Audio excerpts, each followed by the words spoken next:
Welcome everyone to episode 6 of New Ground, AgDaily's video series that looks at all of the major highlights in agriculture throughout the past week. Since we're only a couple days away from 4th of July, I want to wish everyone a very happy and safe Independence Day weekend. From court rulings and extreme weather to a frank discussion about animal agriculture, there's a lot of new ground to cover this week.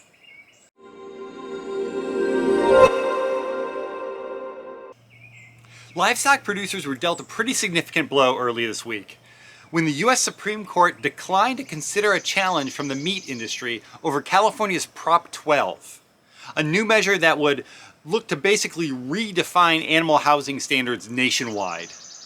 The proposition is contentious because it applies not only to California's in-state producers, but also to any producer who sells goods that ultimately end up in the state of California. So farmers in places like Michigan, Massachusetts, or Texas who sell to Californians will be held to the same rules that California producers are held to.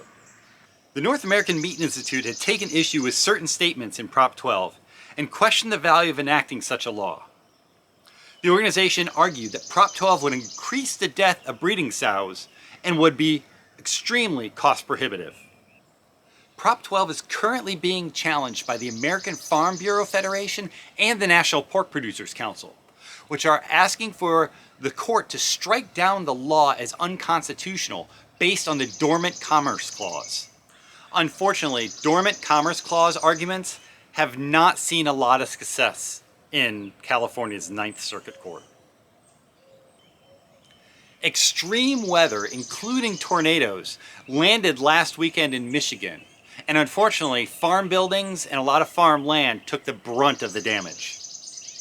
Michigan Farm Bureau noted that 5 tornadoes touched down during the storm system, and coupled with record daily rainfall in some areas of as much as 2.81 inches, contributed to about 500 insurance claims. Barns and irrigation pivots were damaged, and some fields were left with standing water. Exacerbating the damage was the fact that Michigan had been dealing with drought conditions prior to the arrival of this storm system. So basically, Mother Nature did a major 180 and went from one extreme to the other. The summer months mean fair season across a lot of rural America.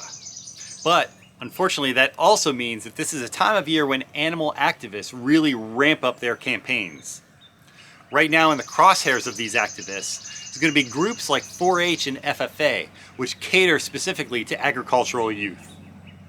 In a much discussed column on AgDaily, Jonathan Lawler talks about the impact these organizations have had on his family and how animal activism appears to be undercutting food security for many Americans. We're all familiar with PETA and the Humane Society of the United States, but other activist groups like Direct Action Everywhere are themselves employing young people to do their work. And of course, all of the scariest buzzwords like factory farming and Holocaust and mental illness are being used.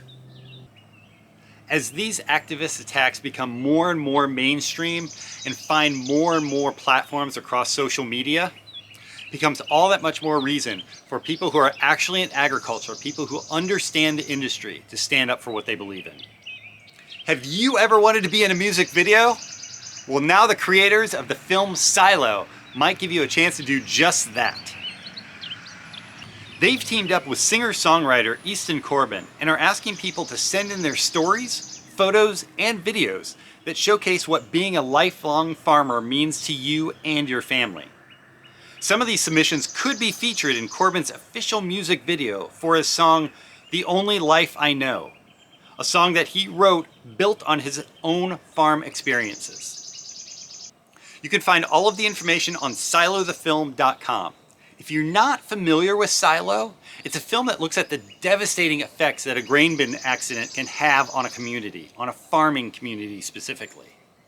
For those of us who are focused on farm safety, it's absolutely worth watching. Well, that's a wrap for the first New Ground episode of July 2021. Again, we hope that you have a fun, happy, and safe holiday weekend, although we know that for most farmers, holidays don't really come in the same way that they do for the rest of the world. So we hope that you at least get a little extra time to spend with your family this weekend.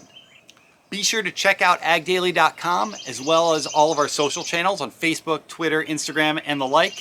We have lots of new content every day, several times a day.